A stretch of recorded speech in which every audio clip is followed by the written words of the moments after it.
Story with reVibe Yoga plus Wellness, and I'm here with Tricia Udland. Did I say that right? Yes. Awesome. Thank you. Okay. It's just like it looks. We probably should have covered that a few months ago. Perhaps. That's okay. So That's Tricia's okay. one of the teachers here at reVibe, and she teaches on Tuesday nights at 6. It's a Power Vinyasa class, and it's amazing. I come to this class. I think it's awesome. So Tricia, tell us a little bit about yourself. I was born and raised in New York, upstate. Everybody assumes it's the city, and it's not. I grew up in farm country, so this is very similar to home. I am married 12 and a half years. Wow. 2 boys, 11 and 7. We're fantastic, and yoga's kind of the side job thing. I don't do it full time, although I would like to. But So tell me a little bit about what started your yoga journey. Well, I was an athlete forever. Okay. You know, like elementary school through college, I was an athlete forever. And then What'd you do? What was it? soccer, basketball, and softball. Okay. Because on the East Awesome. Coast, girls soccer in high school is in the fall, so you can fit all of those in because you don't have to worry about the overlap of softball and soccer. Right. Yeah, I never understood that till I got here, why that was in the spring. Different. And then as I got older and I started to get out of shape, I needed something. And running, I hate. And the gym was okay.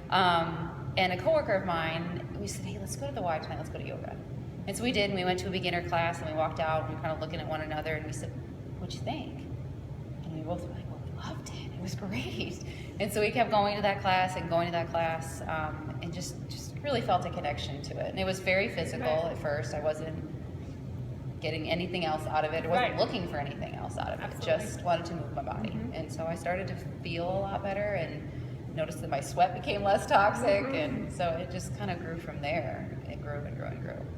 So your practice, I mean, you really, just because I've practiced with you, you really get a lot out of the strength and the balance. And Yes. what took you down that path? Just talk to me about that.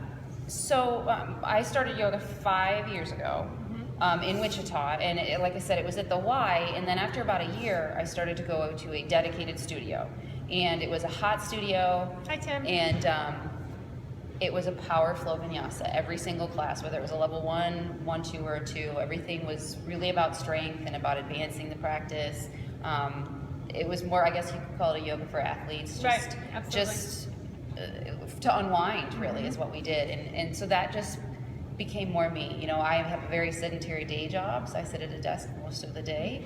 And so by the time I'm done, I don't want to just sit. I want to move, and I enjoy the strength part of it, and the flexibility just kind of comes along with it. Right.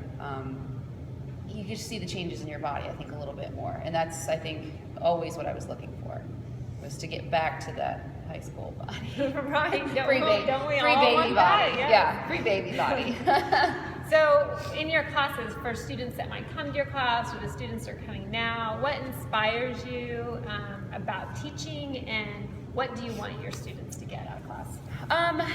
I want them to understand that if you put the work in, you will notice the changes, and not just the strength changes. I mean, I think I'm a better mother. I think I'm more patient, because you know that the advanced postures, they don't come overnight. Right.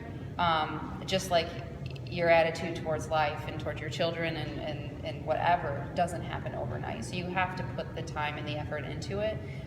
People will look at me and say, how do you stand on your hands? Or how do you bend that far? And because you put the effort into it. And then when people come consistently to class, I can see it. So we're a half-year-old now, and I can see the people. And it's amazing. It's like raising a whole bunch of little yogi babies. It is. Cool. It's really endearing, to see people stay committed. And that's what I hope that they do. Whether it's my class or a different style, to just stay committed to it and just notice the changes in themselves, strength and internally as well. Cool. So what about reVibe? What do you think? What is it about the reVibe space that you would tell people to come here for? I love the simplicity of the space. The light fixtures, of course, is huge for me. But I feel like you can come in and it's not necessarily, you have to practice this way and we believe this. I kind of feel like I can teach what I want to teach. I feel like Absolutely. you've always given me that sort of freedom. And I think sometimes when you walk into a space, some places are very they're a little bit more almost structured. You know, this is how we start every class, and this is where the middle goes, and this is where the end goes. And I feel like you can be a little bit more free here to really practice the way you want. And I hope that my students get that from me as well. And I think sometimes I talk too much and say, you know, you don't have to do all this. You don't. But if you want to, here's what I'm going to throw at you. And, you know, I think it works out well. I think I think it's just comfortable. It's like coming to a second home. It makes me happy. Good. Well, awesome. I just wanted to have this time, this chat with you, and share all your awesomeness with the rest of the community out there. And we hope that people will come see us at reVibe and share good vibes, man, right?